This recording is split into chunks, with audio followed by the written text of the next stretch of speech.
Good afternoon, everybody. Welcome back to day 3 of the 2022 Higher Education Climate Leadership Summit. And thank you so much for joining us for this keynote session titled Beyond Land Acknowledgements, How Higher Education Can Commit to Transformative Change with Megan Redshirt Shaw. My name is George Dyer. I'm the Executive Director of the Intentional Endowments Network. And I'm joining today from Gloucester, Massachusetts on the ancestral lands of the Agawam and Pawtucket peoples. As co-hosts of this summit, Second Nature and the Intentional Endowments Network see ourselves as accountable to the sovereign tribal nations and recognize the long-standing history of colonization, oppression, and exploitation that has brought us to reside on these lands from which we are joining. Now, we've been practicing these land acknowledgements as just one small but important way to acknowledge and to honor the original inhabitants of our various regions where we're joining from, to recognize our history of colonialism and genocide, to connect this acknowledgement to the context of our summit and to our work more broadly, and to inspire action in support of and in solidarity with Indigenous communities. In the spirit of the theme of this year's summit of fostering courageous conversations and radical collaborations, we're thinking critically about how to move beyond the land acknowledgement and explore more ways to authentically collaborate with Indigenous communities and to support their leadership through the climate crisis. We know that that is going to be instrumental to success. This week's IPCC report, which we've been talking quite a bit about, for the first time in its 30-year history, listed colonialism not only as a driver of the climate crisis, but as an ongoing issue that is exacerbating communities' vulnerability to it. As our speaker shares in one of her articles titled Beyond Land Acknowledgement, College Land Back or Free Tuition for Native Students, Megan states that the settler colonial educational institution built on Indigenous lands revolves around the denial of Indigenous rights and the erasure of Native people. The truth is, if it were not for the loss of land by Indigenous peoples, American colleges and universities would not exist, end quote. So it is essential to acknowledge our role in colonialization and to recognize that decolonialization must be central to the global response to climate change in order to hold ourselves accountable and not perpetuate colonialism as we respond, adapt, and mitigate to the climate crisis.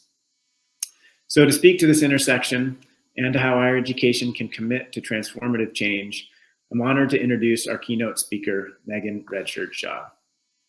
I first met Megan through her candidacy for the Board of Overseers at Harvard, through Harvard Forward, where she was running on a platform of inclusive governance, fossil fuel divestment, and racial justice, a candidacy that was successful when she was elected to the board last May. Megan is the Director of Native Student Services at the University of South Dakota.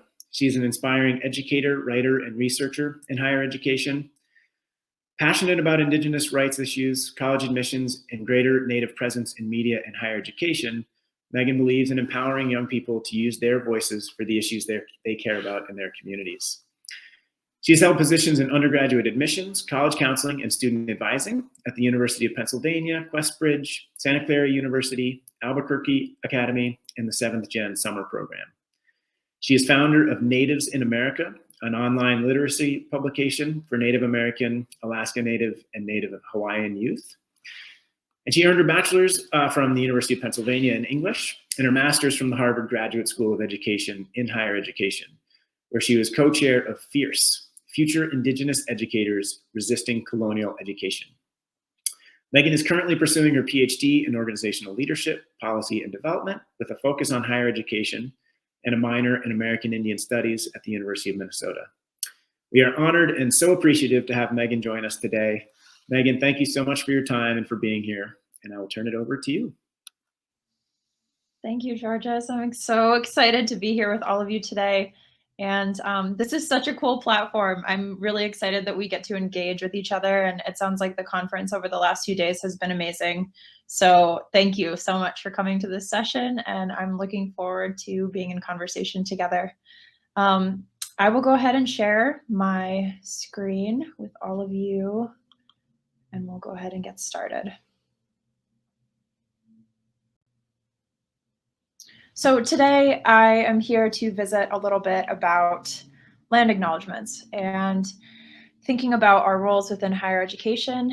I can't thank all of you enough for the work that you do to push higher education forward. I think that in so many ways, we fall in love with colleges and universities, their campuses, their students, And sometimes we can get caught in these ruts of, right, not pushing forward systemic change or thinking about things differently. And I think for so many of you, the work that you do in attending amazing summits like this one today, pushing forward climate, protecting our earth, it's so important that all of us be in conversation and community together.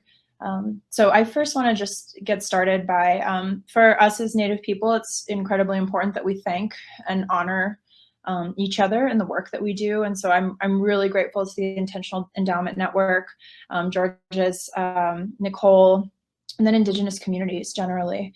The story that I want to tell very quickly about IEN is that, as was mentioned earlier, I was running for the board and had an opportunity to meet with IEN.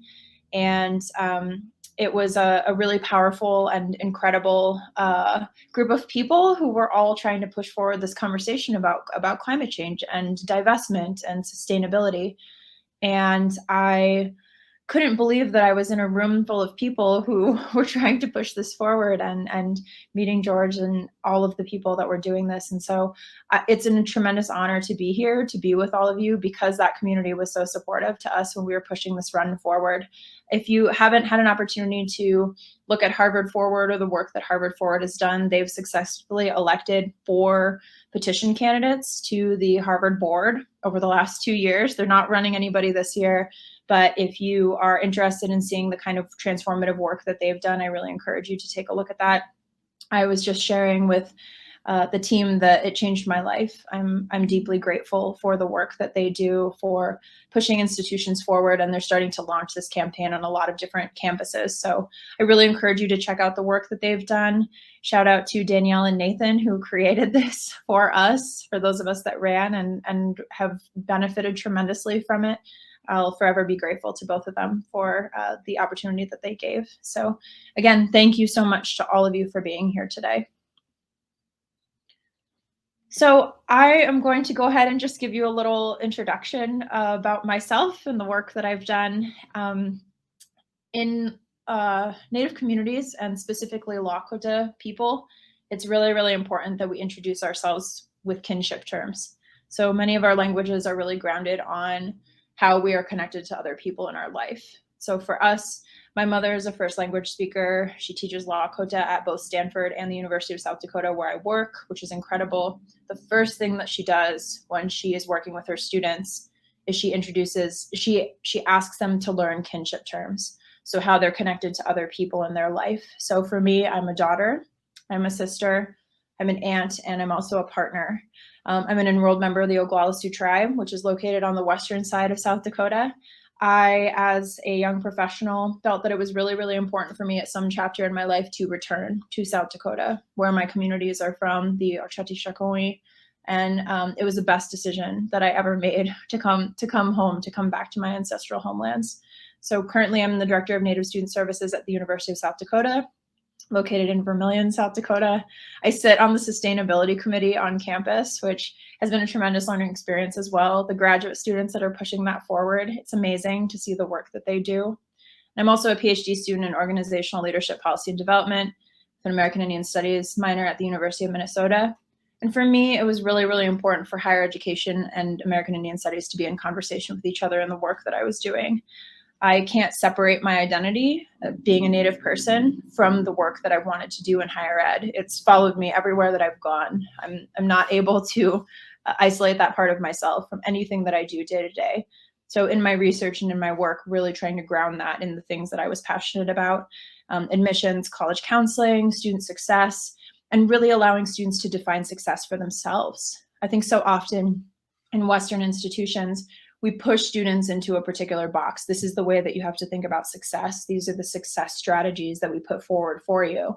But what about those of us that have traditional systems that worked for a very long time, right? Ways that we define success within our communities, and ways that we empowered our students to learn language, culture, community, commitment to self, right? So for me, these things, all of these things are entangled in my responsibility as a Lakota person. Also, just on a personal note, because I love to share these things with other people, I'm an earring collector avidly. I'm very passionate about earrings. So If you know any tremendous, especially Native, Black, Latinx, LGBTQ earring designers, I'm always very open to that. People tease me about it all the time. Someone actually shouted me out in a keynote they were giving the other day. I was in the audience and they said, Megan dresses for the creator. So she's always concerned about her earring collection. And I'm also a cat and dog mom. So these relationships, right, that we have, I have an incredible partner who also does work very similar to me, Dr. John Little. So all of these things I think are really important in me grounding the work that I'm going to talk about with you today.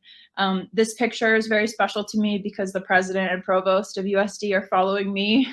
We did an honoring for Division I athletes. We have 11 on our campus at USD. So this was a very special moment in my life, and I don't know if it'll ever happen again. So I just wanted to share those items with all of you. So because we are joining from so many different places, it's important for us to acknowledge the land that we are a part of, right? The territories that we're a part of. So for me in the work that I do, I'm seated on my traditional homelands, the Oceti Shakoni. But today in the chat, if you know whose traditional homelands you're currently seated on, go ahead and share them. Let's build a collective, a community of seeing what tribal nations are represented. I also say this to say that if you don't know, it's okay. And it's okay to learn at any chapter, any point of your life, right? You don't have to blame yourself if you don't know. There are incredible resources that will tell you that information, that will give you perspective on the tribal nations that are within your community. And it happens all the time, right? Even in the state of South Dakota, we have 9 federally recognized nations on campus.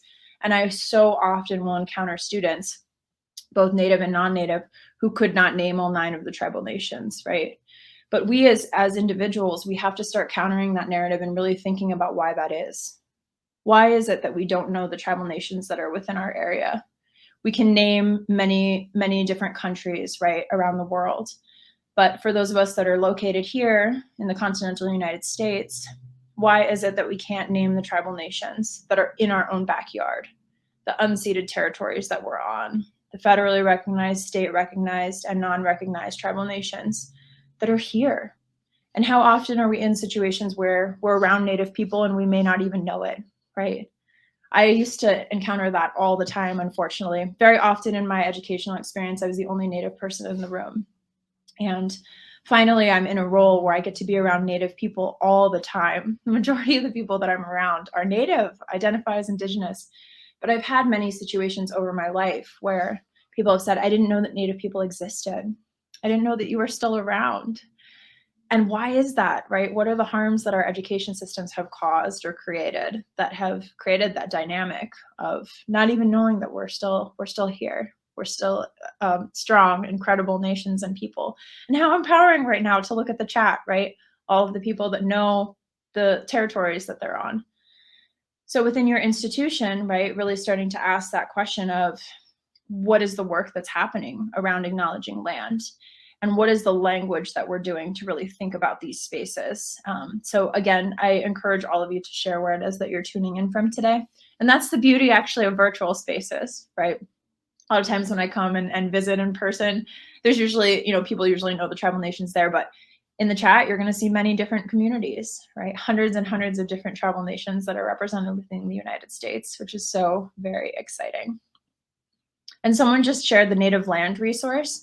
Sorrel, thank you for sharing that. It is a really good resource if you don't know where your institution is located. And again, we're learning together, right? I encourage you to learn and to pursue these things in a way that feels right at the right time for you. So I think it's important for me to first ground us in what is a land acknowledgement. And there are many different definitions. There have been many different publications that have been written about this, incredible publications, incredible people doing this work. This is one that I've relied on very heavily in the work that I've done, as defined by the Guide to Indigenous Land and Territorial Acknowledgements for Cultural Institutions. An Indigenous land or territorial acknowledgement is a statement that recognizes that Indigenous peoples who have been dispossessed from the homelands and territories upon which an institution was built and currently occupies and operates in. The key word in this definition for me is dispossession. So anytime that you're coming upon reading a land acknowledgement, writing a land acknowledgement, working with tribal nations on this, Dispossession is a very, very important term, and it must be grounded in the work that you're doing around land acknowledgements, because for Native people, we have so often been relegated to that invisibility, right? To the past. They used to be here, they once were here, and now they no longer are.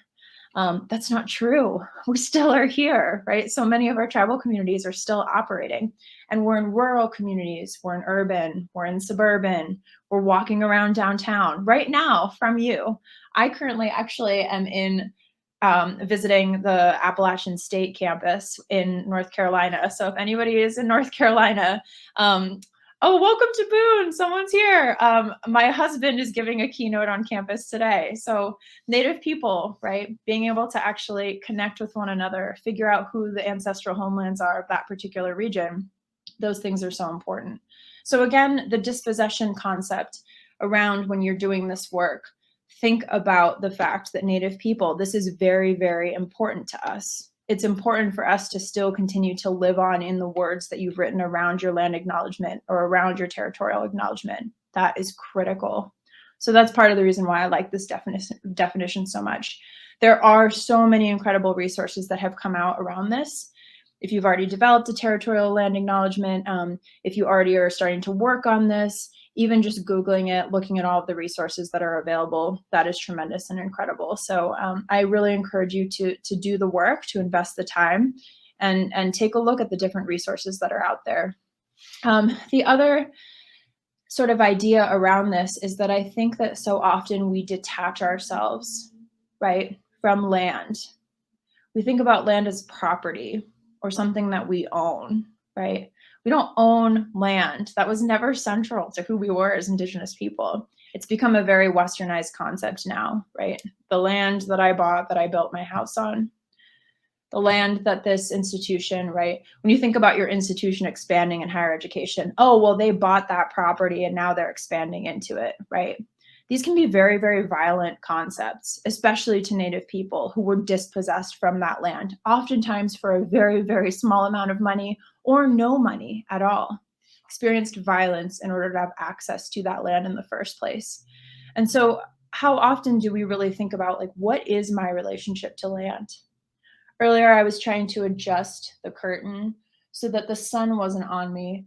And I said, I'm going to a climate leadership summit. Let the sun rain in on me, right? Let the sun be here and be present with us because of that relationship that we have to land, access to land, right? Access to the earth, access to planets, stars.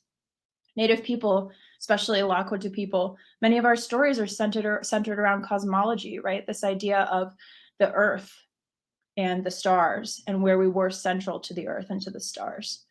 So I want, again, challenge you to use the chat, to be in conversation. What is your relationship to land? And just take a moment to think about it. Not the ownership of it, but really, how often do you thank the earth for what it's given you today? So I really encourage you to use the chat and be in conversation with each other. When you're on campus, how often do you actually look at a tree? Say, oh my gosh, that tree is really beautiful. I'm grateful to that tree. And I don't mean to fall into stereotypes, right, about how Native people feel about the earth, but I'm constantly trying to challenge myself to think about this. Sometimes I open my office window on USD's campus and I just listen to the birds. I try to listen and I try to remember what it is that we took away from those systems of kinship, what we took away from the wildlife, what our research labs maybe sometimes have taken away from growing native plants, reaccessing the earth, clean drinking water, right? So really, what is your relationship? Many of these photographs that I have today, it's a combination of my favorite things in this presentation, the photos I put in. There are some photographs of students, incredible students. And many of the photographs that are of nature are ones that I took on my very fancy iPhone in the Black Hills of South Dakota, which is actually the center of our creation stories. We believe that we came out of Wind Cave, which is located in the Black Hills. So This was a total surprise snowstorm. I used to live right in the center of the hills. I was very, very lucky to work with Native students and live in the hills. And it just totally, it's that surprising weather that sometimes we take for granted, right? I have to go out and I have to shovel. That can be heartbreaking. I totally understand. But this snow just swept the hills. And I was so moved by how incredibly powerful the forces of the climate are over us, right? Over our plans, the things that we try to put forward. Like, that's an incredible thing. So again, what is your relationship to land? And it's fun to see all of the chats coming in too. So this is another quote that I love that was written by Summer Wilkie. And it says, let's begin by acknowledging the land. If you want to sincerely acknowledge the land, go to it. Put your hands in it. Put your feet in it. The soil is alive. The microscopic communities in it remember everyone who lived here.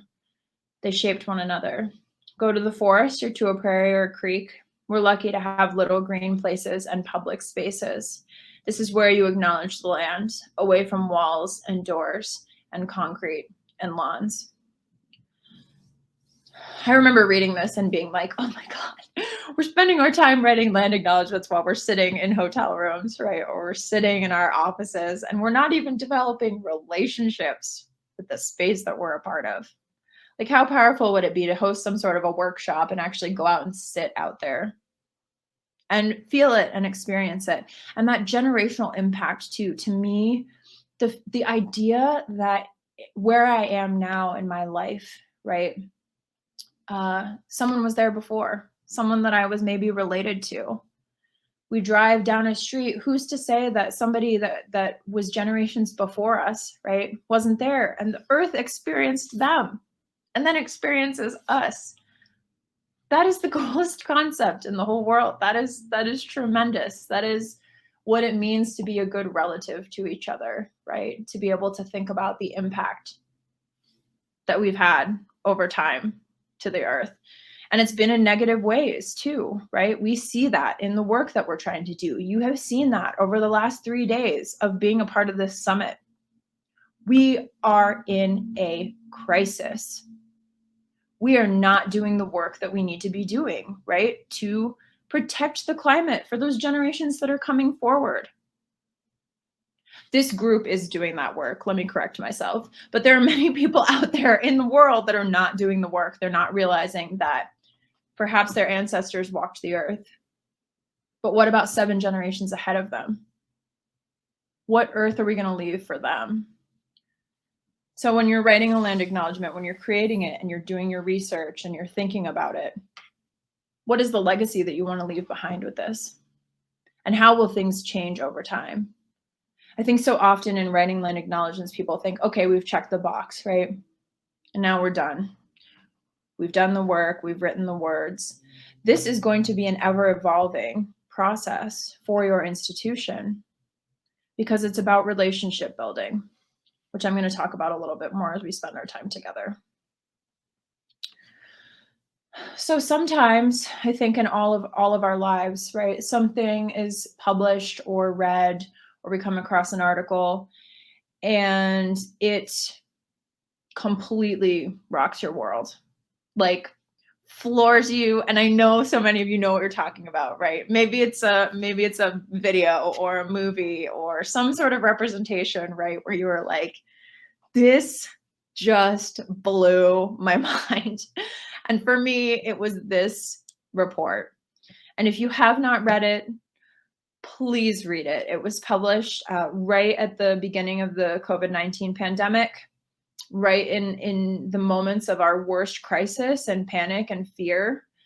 And I don't know, I don't know, even in sort of processing it during that time period, like it just was the most incredible thing that I had ever read.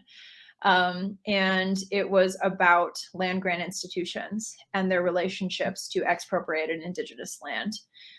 And this sentence is so powerful. Expropriated Indigenous land is the foundation of the land grant university system.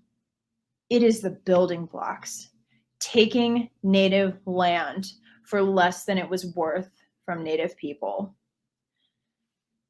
They have extended this research into reports. There have been entire journals written about this research. Robert Lee and Tristan Atone blew it out of the water. I mean, this is incredible. And for those of you that are at land-grant institutions or otherwise, I just encourage everybody that can to read it, because it changed. It always sounds really corny, right? It changed my life. But for me, as a Lakota woman, trying to figure out how I pushed higher ed to be better, to do more for us, this report blew me away. And so I felt compelled that I had to apply this to some of the work that I was doing. And again, there have been so many incredible publications that have come out of this. I encourage you to look for them. For me, it was that at the time I was sort of in my graduate program, and most of my work, I've really entered into the student affairs realm now, but most of my work at the time was in undergraduate admissions and college counseling.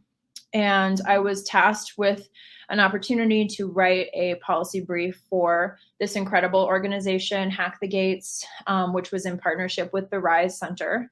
And I felt really sort of challenged by the group that was writing these policy briefs. And they said to me, Megan, just reach for the sky. What do you want for Native students? Like, if you can make things easier for them, just go for it. Because I was sort of holding myself in this box as I was writing it. And I couldn't break out of it. And all these incredible women, actually, they pushed me. Nikki Chun, Amanda Ticini, Marie Begum, like Oyan Poon, like they were like, dream bigger. And then my mother, Dr. Redshirt, like really pushed me to be like, break it open, right? My partner, John. So I said, you know what? If I could dream bigger, I would talk about what our students have lost with this acquisition of land. And what are we doing to support them? What is a land acknowledgement without the land? Because we're not just checking a box anymore. We have to push it forward more. We have to push forward for the next generation that's coming. What is Indigenous knowledge without land? Do you know how much we've lost because of that acquisition of land for Native people? If we depend on the stars and the stars are gone, what are we going to do? If we depend on the directions in the earth, the soil, the plants that were there that were medicinal to us, what's our game plan then? Who do we become? How did the creation of higher education depend on access and acquisition of land? So I wrote this, Beyond the Land Acknowledgement, College Land Back or Free Tuition for Native Students. Because in my time of working with Native students through the admissions process, it was always about affordability. And it was matching up against this stereotype. And I really encourage any of you that have held this stereotype in your mind to break free of it. I don't know where the Native people go to college for free thing happened, but talk to my student loans because I did not go to college for free. I wish that I did. I don't know any Native person that checked a box and suddenly, right, I'm Native, so I'm going to go to college for free. So I wanted to push back on that in writing this. American colleges and universities are morally obligated to acknowledge the educational needs of Indigenous peoples and face their ongoing system of power that perpetuates the repression and erasure of Indigenous peoples and their knowledge systems. So I said to higher education, either give us our land back, and I know that could be very hard for many of your institutions to do, give us our land back, or if institutional land cannot be returned to Native nations, provide free higher education to Native students on their traditional homelands as land-based reparations. Native students should go to college for free on their ancestral homelands because they lost access to knowledge systems by the creation of that higher education system.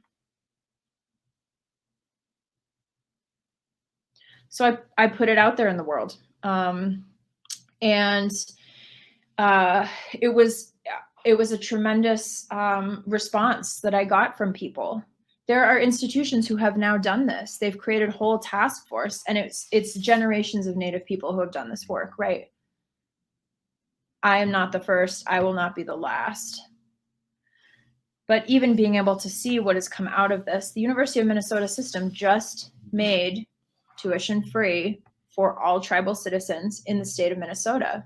And I sent that policy brief to President Joan Gable. And there was a task force of incredible Native people on that campus who, right, were working on this and pushing this forward. So these things can happen. I've had smaller colleges reach out to me and say, we're trying to implement this. Again, I was not the first. I will not be the last.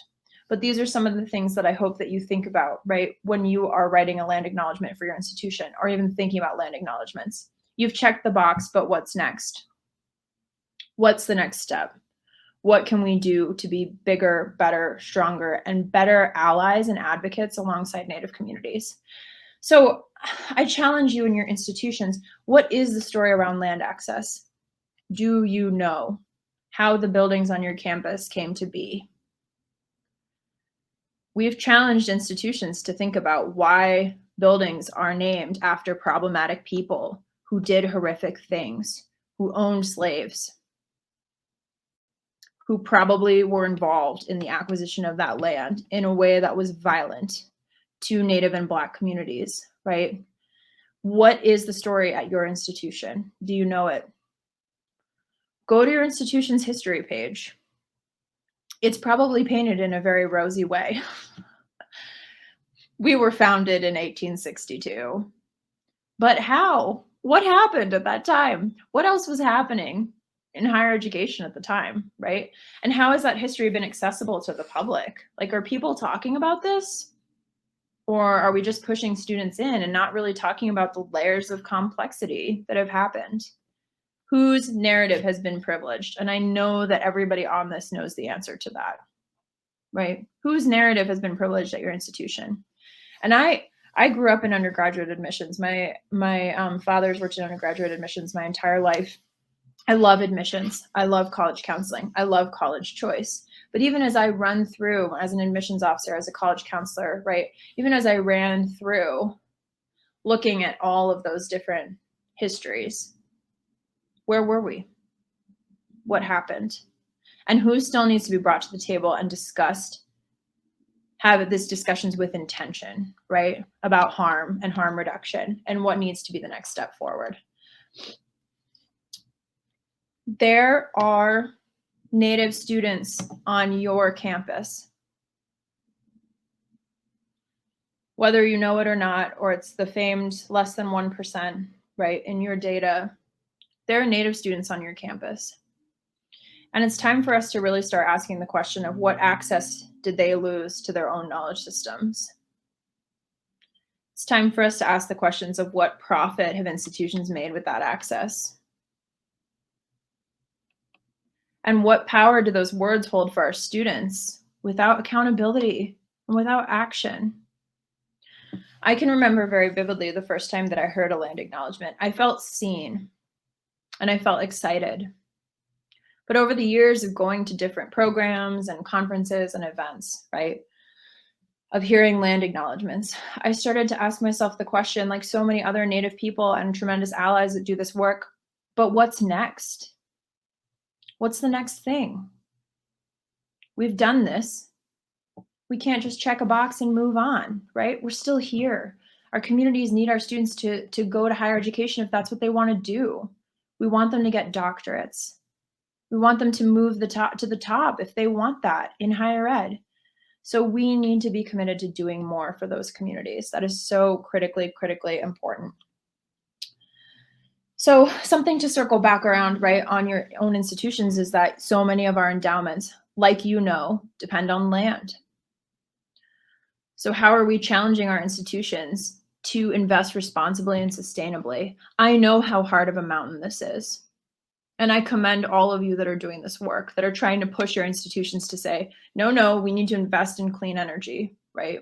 We need to break away from these banks, from these infrastructures. We need to do things differently. I commend you for that work because I know that it's hard. And I know that sometimes you probably feel very, very alone in the work that you do. You are not alone. There's a whole squad of people here who will hold your hand through that. And you're doing something for the generations that are coming. That's tremendous, right? Without responding critically and seriously to climate change, we're going to lose access to the lessons the Earth has to teach us. Our great-grandchildren aren't going to hear the same birds. They're not going to walk down the same pathways. They're not going to experience the soil, much like that quote from Summer Wilkie, the generations that experienced it before, they're not going to experience the same soil if we don't do the work now. And if institutions are acquiring land, are we using that endowment funding to fund scholarships, right? For Native, Black, Latinx, LGBTQ youth who are coming up and who are coming for our spots, right? What is the work that we're doing that's going to push this narrative forward? At the heart of this, what I cannot encourage you enough to do. So if you're learning the tribal nations that are in your community right now, today, for the first time, you've taken the first step. That is tremendous. In the work that you are doing, if any of you are currently working on land acknowledgements at your universities, if you're in partnership already, that is amazing. But these have to be tribally specific. I am very lucky at the University of South Dakota. We have a director of tribal relations who is my very good friend. And his responsibility, that title, which is amazing. Any institution that has a director of tribal nations, I get so excited about, because they are ambassadors between higher education and the tribal nations in the state, right? To say, what can we do? How are we in partnership with each other? And so in writing land acknowledgements, right, we have to be tribally specific. Our tribal nations are so complex and so different. So many Native students, and myself included, a lot of times our institutions say, we've created a Native club. We will now put the 5 of you together, right? And you will understand each other's experiences. That is like just taking a bunch of countries and putting them together and saying, you now all speak different languages, have different systems of thought, different epistemologies, you have different faith backgrounds, but because you have maybe this shared identifier that you're from the same continent, like, you will all figure it out. That is very, very complicated thing to do, right? Just to group all Native students together because our tribal nations are so different. I'm learning about new tribal nations all the time. Like, when I hear other Native languages, I am almost moved to tears. Because 1, they've been able to preserve them, and 2, because so often they're so different from mine. The way they see the earth is different. The way that they identify directions, or maybe they don't depend on the stars, they depend on rivers, right? River systems are their language, their love language. Oceans, trees, right? Depending on where we were in the country, that was the way that we navigated our communities. And so when you are doing this work, you can't ask somebody from another Native community, right? Come in and help me with this land acknowledgement. It has to be the tribal nation that is near to your campus. Has to. So I really, really encourage you, especially in environmental and sustainability work, right? Create partnerships with the tribal nations that are in your community. And it is going to take work because our institutions have harmed Native communities by the extractive research that has happened. But if we're not even willing to take the first step to say, we're here and we're here to listen, not tell you how you should do the things that you want to do, right? We're here to listen to you. That's the first step. And that's what needs to happen in thinking about land acknowledgement work. So these are some questions just to reflect on.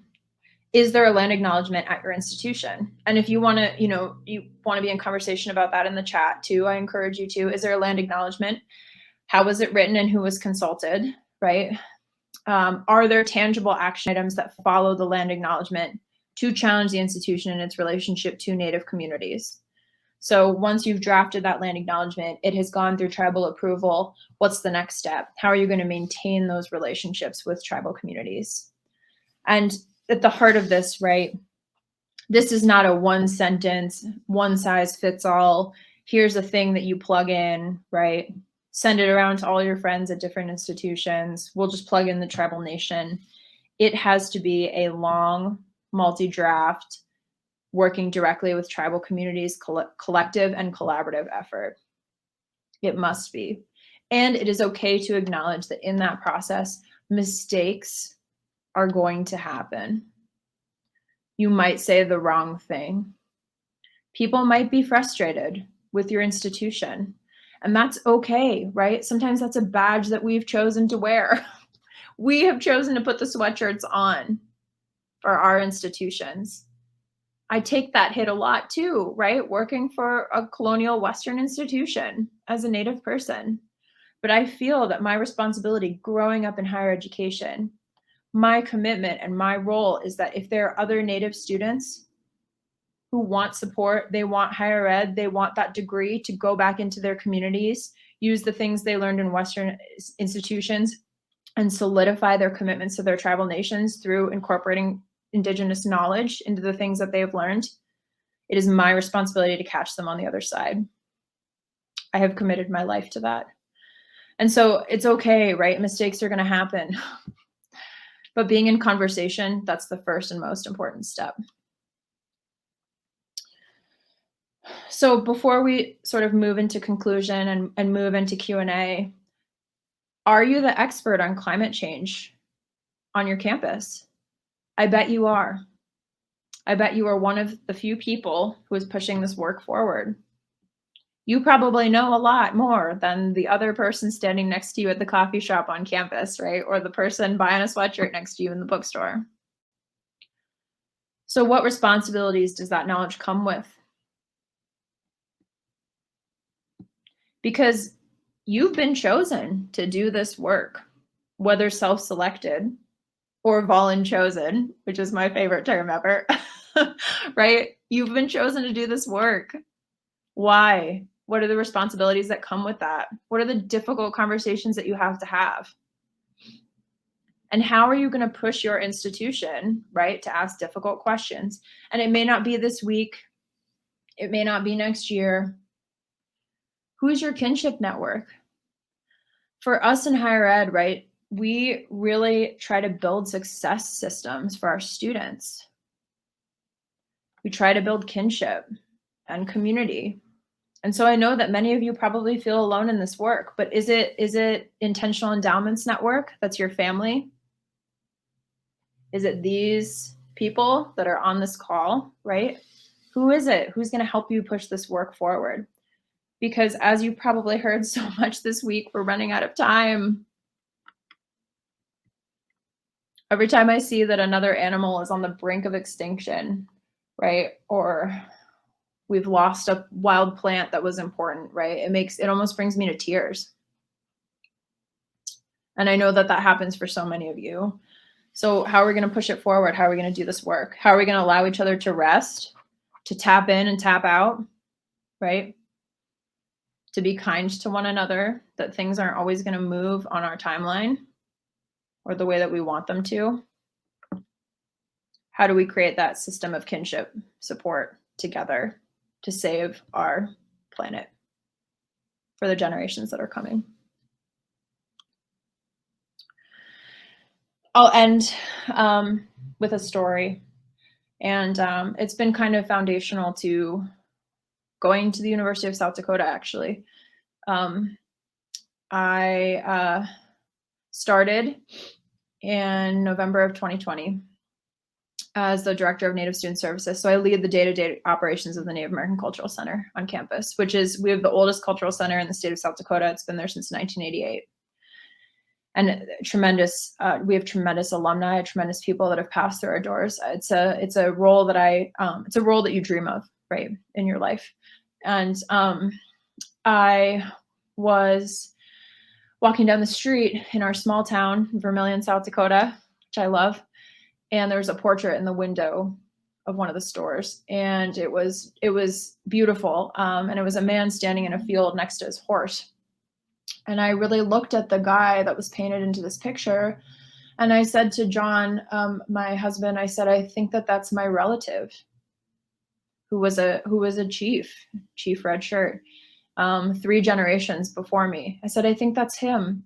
And I went into the shop, and the owner contacted the artist who had created the painting, and it was my relative in this painting on the street in the town that I had just chosen to be a part of.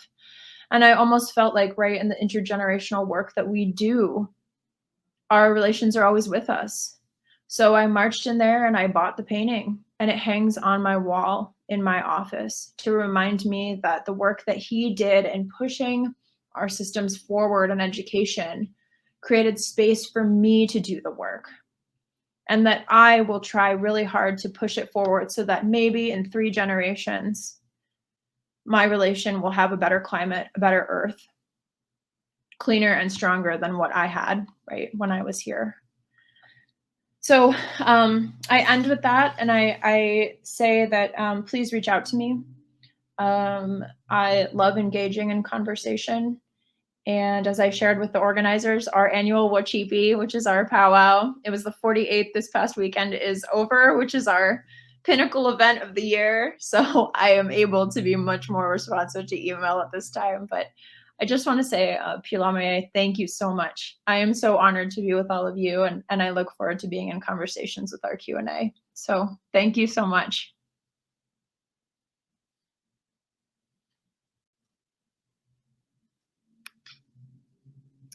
Wow, Megan, thank you so much. That was amazing and so powerful, and just a supportive way, I think, that you've challenged this community, and I think really brought this community together in ways that I don't know if I thought were possible in the virtual format. But it was, for me anyways, kind of an emotional roller coaster of just deeply feeling the challenges and the harm that's been done, and then what is needed and what is possible to improve, and also inspiring and hopeful in what you've done and what this community is doing. And yeah, just it was beautiful how you brought us all together there, particularly at the end. So thank you. And we've got some great questions in the chat here I'm going to move over to, but I wanted to just ask one myself first. And I was really moved by how you described kind of really busting out of the box, or however you put it in writing that article, to really sort of put a bit more of what's needed as opposed to what maybe you thought was feasible or what felt possible. And I'm curious if there are other elements of that that you see or feel like, if you were really to create a vision of where higher education needs to go, is right to go, should go, as opposed to what maybe feels like is possible to go right now, what other elements have you been thinking about, or would have this community sort of start to think of as we move forward on some of these pieces that you've already laid out? Yeah, absolutely. I think it's hard. I think so many of us probably during and it's still occurring for us, right? But when the pandemic started, I submitted this piece, and then I felt so frozen by writing. Like I felt like I just was like, there's so much happening in our world right now and higher ed is changing, right? We've all seen this. All of our campuses were deeply impacted by this. That I felt almost frozen for 2 years. Like I just picked up getting into my second exams these last few months. But the space that I really hope to enter into, because I ran on a divestment campaign, and Harvard divested, which was like, I was like ready to get on the board, and then Harvard divested, which is so many intersections of amazingness that happened. Because I was going in there like I was excited to start to have those conversations, which I'm really proud of them for doing. But the thing that I'm really hopeful for sort of in the next chapter is really thinking about these different buckets of relationships of university endowments, the acquisition of land, and climate change.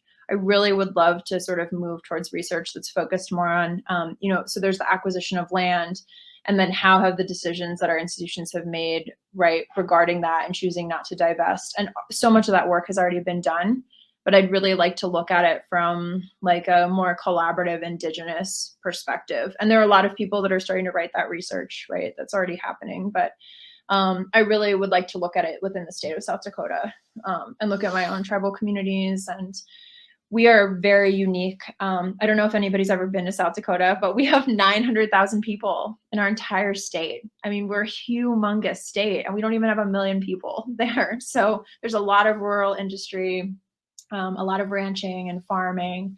And I just would be really interested to look at impact, obviously, of like cattle and how those decisions that we've made around, especially in rural communities and rural institutions. I really am at a rural institution.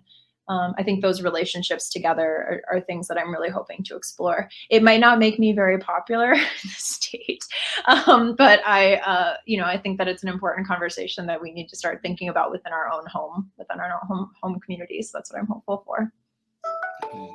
Great, thank you. Yeah, and I mean that piece of how intertwined and really kind of stemming from the same extractive mindset, some of these issues around land and relationship with indigenous communities and climate change and fossil fuel extraction are really, stemming from the same place, and hopefully there are systemic solutions that can drive progress on all of those fronts.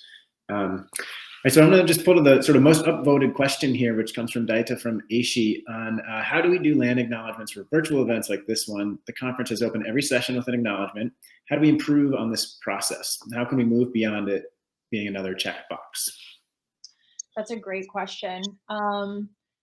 And I think that one of the things that I think is so kind of cool about virtual spaces, right? As you saw in the chat, there's so many different communities that are represented. Like, how do you, and people are starting to do really cool work about, like, this is going to get way, like, very theoretical. I'm like a practitioner. So I'm always like, what's the solution here?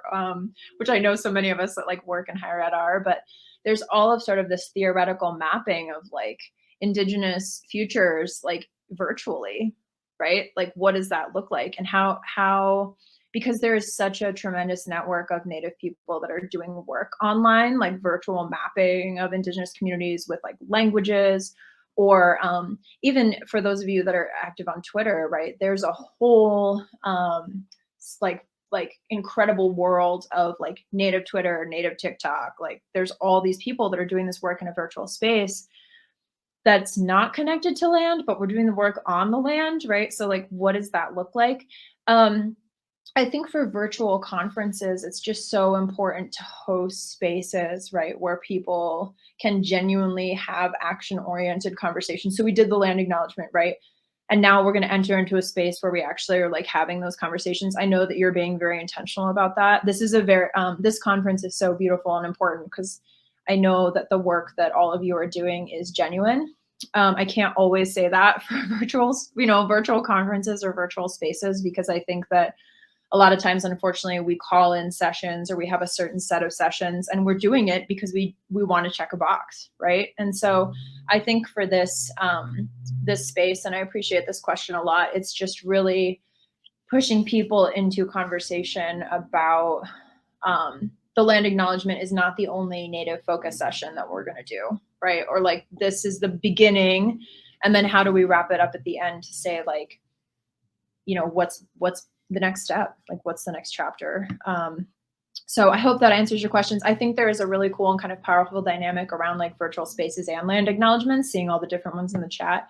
I'll mull that over a little bit too. So I appreciate your question.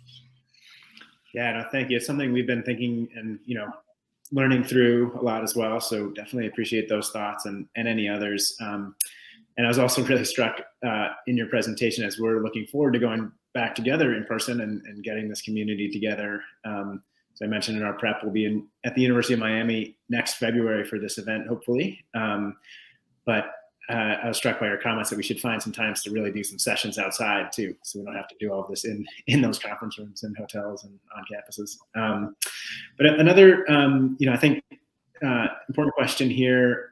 As a white person who has benefited greatly from the way things are, how can I learn about and from Native people living here now? I can read the history of the area, but I also realize the source of that history is very likely one-sided. And how do I do this without placing the burden of teaching me onto Native communities? Yeah, I really appreciate that question. And I think that I was in a really interesting, gave a talk earlier this week and had a student question that I've mulled over for like days and days and days. And the student had asked, like, how do I, I'm getting asked all the time on campus to like do things, and it's exhausting. And how do I like balance that? And I keep thinking about the student, because it is really exhausting. And I remember being an undergraduate, and I was one of 5 Native students on a 20,000 person campus. Like, it was really jarring, even growing up in higher ed, like the lack of understanding of what I knew about myself and my culture and my communities. So I really appreciate this question, because I have to connect that student question to this, because I can't stop thinking about it. And what I said to her was that she really had to preserve her energy, and that ultimately she didn't owe her institution anything, which is maybe an unpopular opinion here, but she's a student, right? Her job is to get in, get that degree, and go and do the work that she wants to do. And so I said, you do not owe your institution anything. Preserve your energy, protect your time. But I think that, what I would say is that because of this virtual world that we've created, there are so many tremendous resources that are available, right, that are coming up. And not every tribal community is going to have that. Some of you are going to be working with tribal communities that are very small, right, that have very few, maybe first language speakers, or have lost their language entirely and they're trying to regain it. And so I think like initially doing the work of doing your own research about how to engage with tribal nations, really prioritizing Native authors, Native researchers, people who are from tribal communities, and then moving into the conversation, really saying to your tribal communities, I need to be educated. I understand that this is not your sole responsibility to do this, but I wonder if there's anything that you feel, any information that you feel like I would benefit from, right, in doing this work. Is there a guide that you recommend, right? Is there something that you need me to read before we even engage in this conversation? And like, again, as I know that you said, right, we can understand that history is very one-sided, but even going into it with any kind of understanding, right, is better than just going into it blind. And again, and I think reading the things that you're reading, people who are very passionate about like the American West and, expansion and all that, they're going to have a very different lens on it than Native people writing that history, right? So even you being able to, Erin, like acknowledge that it will be a one-sided space that you engage in, like just read it with a critical lens and say, okay, so like, they had a meal and things were peachy, but like what really happened in this like conversation? What's really the Thanksgiving story, right? Like, what is this? I think just being able to even be aware of that as you move into this work is really important. Great, thank you. And we've only got a couple minutes left, but I did want to get you shared there are some examples of, benefits sort of being given back in terms of free tuition. But we've got a question here about, are there other examples of, land grant or land grab institutions that, benefited, their endowments have benefited from that land, reaching out to tribes, taking action to return any of those benefits? Are there other examples you can share? And I mean, I think the couple you did are really powerful because if it exists, it must be possible, right? And that's something to build on for other institutions. Yep, absolutely. So there are some really interesting, not like related directly to kind of the Moral Act stuff, but a lot of those institutions are starting to question their own histories because of that report. Because if you've looked at that report, like they had the numbers, they put the number of acreage, like of land. I mean, it's amazing. I really encourage everybody to read it. But if you look at institutions that have actually adopted these free tuition policies, so University of Minnesota Morris was one of the first. They were a former boarding school, so they looked at it a little bit differently from a different lens. And then Fort Lewis College in Colorado has free tuition for Native students as well. So it would be great to be in conversation about all of like the different resources that have come out from this. But if you look up Land Grab you look up Moral Act, on their website, they actually have linked to like all of the publications and work that have come out as an extension of the Land Grab You report. So I encourage you to go through that resource list because they actually have the institutions that are sort of moving towards this model highlighted, and a lot of them have referenced the report. So that would be my sort of best bet for you to take a look and start to look at the institutions that are starting to implement this as well. That's fantastic. And yeah, I hope that, this community can build on some of this, connect with each other, connect with you to start driving some of these conversations on more and more campuses. It's really powerful stuff. And I felt the history page on the websites too is just sort of I know that's never easy. Nothing's sort of easy in higher ed to change, but that is something that I think can really, help to open up these conversations to tell that honest history publicly and then build from there to help to rectify it. So I'm sorry we didn't get to all the questions. We had some other great ones in there, but we are at time. Megan, thank you again so much for your time, insights, wisdom, all of the work you're doing. We really appreciate it. We hope to see you back in this community soon. And best of luck with everything. Safe travels. Enjoy Boone. I appreciate that. And everybody, you're doing the right work. Just push it forward. And it's okay to learn at all times. And I'm just really excited that I got to spend a little bit of time with you. So Pilome, thank you. Thank you. Thanks, everybody. Bye.